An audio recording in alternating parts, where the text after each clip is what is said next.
Dnevi visoke napetosti na Gregorčičevi 25 in težko pričakovan sestanek sekretariata Sveta za nacionalno varnost, kjer je prvi obveščevalec v državi razkril prve uradne izsledke ozadja posnetkov domnevne korupcije na najvišji državni ravni. In sicer nas je direktor Sove seznanil z dejstvi, ki kažejo na neposredno tujo vmešavanje na volitve v Sloveniji. Po vsej verjetnosti, tako pravi direktor Sove, po naročilu iz Slovenije. In njihov kronski dokaz 11. december lani, ko so bili operativci izraelske paraobveščevalne Black Cube na enem izmed 4 obiskov v Sloveniji v zadnjega pol leta. In sicer Giora Eiland, Liron Cur in Dan Zorela.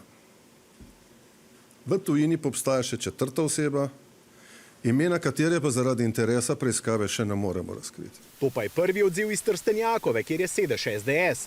Gre za očitno zlorabo državnih organov za zaščito korupcije neslutenih razsežnosti, je iksnil Janez Janša. Zloraba dobiva vse večje razsežnosti, javil eden od sosedov, da ima Sova ali para Sova na Trstenjakovi v Ljubljani konspirativko. Stanovanje najel poznan uslužbenec agencije že pred leti, v njem pa nihče ne stanuje. Policija v zadevi, ki je z naskokom najbolj zaznamovala letošnjo predvolilno kampanjo, še ni spisala kazenske ovadbe, ampak zbira obvestila. Cilj vsega tega je politično diskreditiranje, kar pa lahko pomeni ogrožanje nacionalne varnosti in, kot sem rekel, vplivanje na demokratične volitve.